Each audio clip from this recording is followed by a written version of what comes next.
మోసపోయే వాళ్ళు ఉన్నంత కాలం మోసగాళ్లు పుట్టుకొస్తూనే ఉంటారు. తిమ్మిని బమ్మి చేయడంలో ఆరితేరిన వాళ్ళు ఎందరో ఉన్నారు. In the same way Sukesh Gupta కూడా అదే టైప్.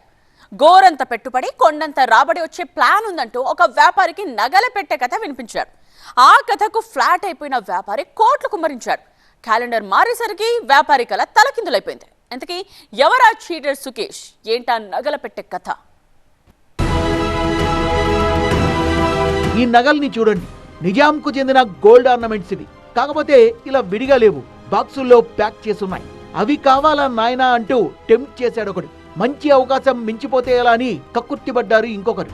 ఏకంగా కోట్లల్లో సమర్పించుకున్నాడు. కట్ చేస్తే ఇప్పుడు మనీ ఇప్పించండి అంటూ పోలీసులను ఆశ్రయించాడు. ఇంతకు ఎవరా బాధితుడు? జకీర్ ఉస్మాన్ సుకేష్ గుప్తా హైదరాబాద్ బంజారా హిల్స్ కు చెందిన వ్యాపారి రాజేష్ అగర్వాల్ ను 2016లో కలిశాడు.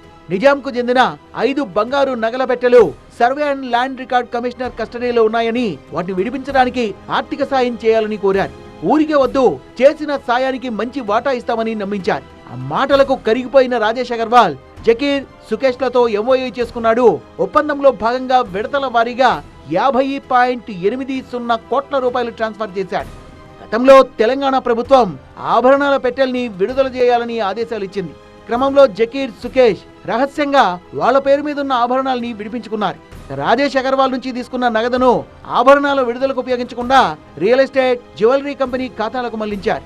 ఈ విషయాన్ని ఆలస్యంగా తెలుసుకున్న రాజేష్ అగర్వాల్ న్యాయం కోసం సిసిఎస్ మెట్లెక్కాడు. కేసు నమోదు చేసిన పోలీసులు నిందితుల నుంచి వాంగ్మూలాలు సేకరించాలని డిసైడ్ అయ్యారు. చీటింగ్ కేసుల్లో ఈ సుకేష్ గుప్తా పేరు తెర మీదకు రావడం ఇదే మొదటిసారి కాదు. గతంలో కూడా చాలా కేసుల్లో నిందితుడిగా ఉన్నాడు. బంగారం కొనుగోలులో ఎంఎంటీసీ లిమిటెడ్ ను 504.34 కోట్ల మేర మోసం చేసిన వ్యవహారంలో సుకేష్ పై కేసు నమోదైంది. అదనపు 5% మార్జిన్ మనీ చెల్లించకుండా ఫారెక్స్ పొజిషన్ ఓపెన్ చేసి తన కంపెనీల ద్వారా ఎంఎంటీసీ లిమిటెడ్ నుంచి బయ్యర్ క్రెడిట్ లోన్ పద్ధతిలో బంగారు గాజులు తీసుకున్నారు. కారణంగా ఎంఎంటీసీ లిమిటెడ్ కోట్ల రూపాయల నష్టాన్ని చవిచూసింది. ఈ స్కామ్ లో సుకేష్ ది కీ రోల్ గా గుర్తించింది ఈడీ. ఎంఎంటీసీకి గణనీయమైన చెల్లింపులు ఉన్నప్పటికీ ఎంఈఎస్ గ్రూప్ తన లాభదాయకమైన వ్యాపారాల కోసం బంగారాన్ని ఉపయోగించుకుంటూ రెగ్యులర్ గా తన కార్యకలాపాలని కొనసాగించింది. సుకేష్ బంగారు గాజుల్ని, ఆభరణాల్ని కస్టమర్లకు విక్రయించి ఆ సొమ్మును ఎంఈఎస్ గ్రూప్ సంస్థల ద్వారా మళ్లించినట్లు ఈడీ దర్యాప్తులో వెలుగులోకి వచ్చింది. ఆ తర్వాత సుకేష్ నివాసం, కార్యాలయాల్లో జరిపిన సోదాల్లో విలువైన ఆభరణాల్ని ఈడీ స్వాధీనం చేసుకుంది.